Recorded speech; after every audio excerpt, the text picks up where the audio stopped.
আল ওয়াসিয়াত পুস্তিকায় জামাতকে সান্ত্বনা দিয়ে হযরত মসিহ মাউদ আলাইহিসসালাতু ওয়াসসালাম বলেন, খোদা তাআলার এটি চিরন্তন রীতি, আর পৃথিবীতে মানব সৃষ্টির সূচনা থেকে সকল যুগে তিনি এ রীতি প্রকাশ করে এসেছেন। তা হলো তিনিই তার নবী রাসূলদের সাহায্য করে থাকেন এবং তাদের বিজয় দান করেন। এ সম্বন্ধে তিনি বলেন, কাতাবাল্লাহু লাআগলিবান্না আনা ওয়া রুসুলি। বিজয়ের অর্থ হলো খোদার কথা জগতে প্রতিষ্ঠিত হওয়া এবং এর প্রতিদ্বন্দ্বিতায় কারো টিকতে না পারা। আর এটি রসুল ও নবীদের ঐকান্তিক বাসনা হয়ে থাকে। তদনুযায়ী খোদা তাআলা প্রবল নিদর্শনাবলীর মাধ্যমে তাদের সত্যতা প্রকাশ করেন এবং যে সাধুতা তারা পৃথিবীতে প্রতিষ্ঠিত করতে চান তিনি এর বীজ তাদের হাতেই বপন করে দেন, কিন্তু তিনি তাদের হাতে এর পূর্ণতা দান করেন না, বরং এমন এক সময় তাদেরকে মৃত্যু দেন যাতে বাহ্যত এক প্রকার ব্যর্থতার আশঙ্কা অন্তর্নিহিত থাকে। তিনি বিরুদ্ধবাদীদেরকে ঠাট্টা বিদ্রূপ, উপহাস ও কটাক্ষ করার সুযোগ দেন, আর তাদের ঠাট্টা বিদ্রূপ প্রদর্শনের পালা শেষে তিনি আপন শক্তির দ্বিতীয় রূপ প্রকাশ করেন এবং এমন সব উপকরণ সৃষ্টি করেন যার দ্বারা অসম্পূর্ণ রয়ে যাওয়া উদ্দেশ্যাবলী পূর্ণতা লাভ করে।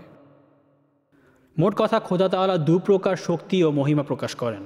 প্রথমত, স্বয়ং নবীদের মাধ্যমে নিজ শক্তির এক স্বরূপ প্রদর্শন করেন।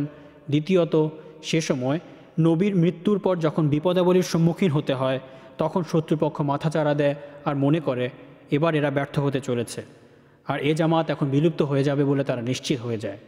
জামাতের লোকজন দ্বিধাদ্বন্দ্বে লিপ্ত হয়, এমনকি তাদের মনোবল ভেঙে পড়ার উপক্রম হয়, আর অনেক দুর্ভাগা ধর্মত্যাগের পথ বেছে নেয়।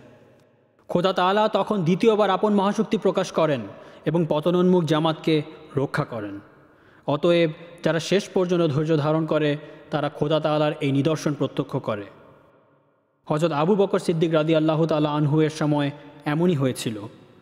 মহানবী সাল্লাল্লাহু আলাইহি ওয়াসাল্লামের তিরোধানকে যখন এক প্রকার অকাল মৃত্যু মনে করা হয়েছিল, বহু অজ্ঞ মরুবাসী মুরতাদ হয়ে গিয়েছিল এবং সাহাবীগণ শোকে উন্মাদ প্রায় হয়ে পড়েছিলেন।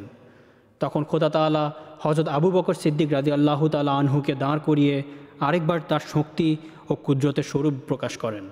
এভাবে তিনি বিলুপ্তপ্রায় ইসলামকে নিশ্চিহ্ন হবার পথ থেকে রক্ষা করেন এবং সেই প্রতিশ্রুতি পূর্ণ করেন যা তিনি وَلَيُمَكِّنَنَّ لَهُمْ دِينَهُمُ الَّذِي ارْتَضَىٰ لَهُمْ وَلَيُبَدِّلَنَّهُمْ مِنْ بَعْدِ خَوْفِهِمْ أَمْنًا এর মাধ্যমে দিয়েছিলেন, অর্থাৎ ভীতিপ্রদ অবস্থার পর আমি তাদেরকে আবার দৃঢ় প্রতিষ্ঠিত করব।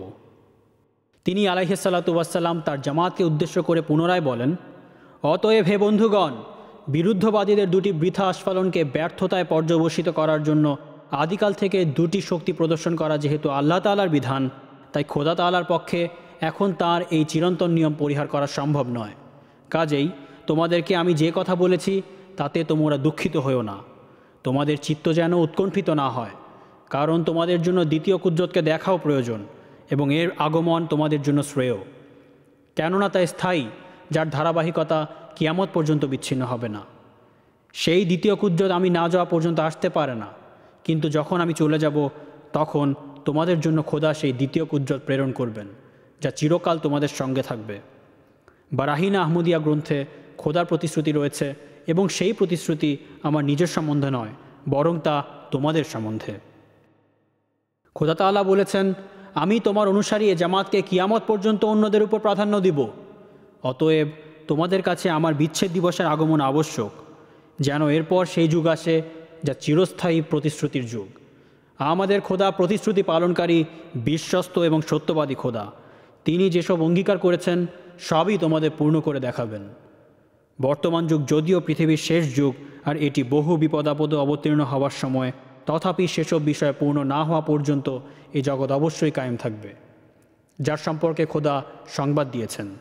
আমি খোদার পক্ষ থেকে এক প্রকার কুদরত হিসেবে প্রকাশিত হয়েছি এবং আমি খোদার এক মূর্তিমান কুদরত। আমার পর আরও কতিপয় ব্যক্তি আসবেন যারা দ্বিতীয় কুদরতের বিকাশ হবেন। আল ওয়াসিয়াত পুস্তিকা, রুহানি খাজাইন, 20তম খণ্ড।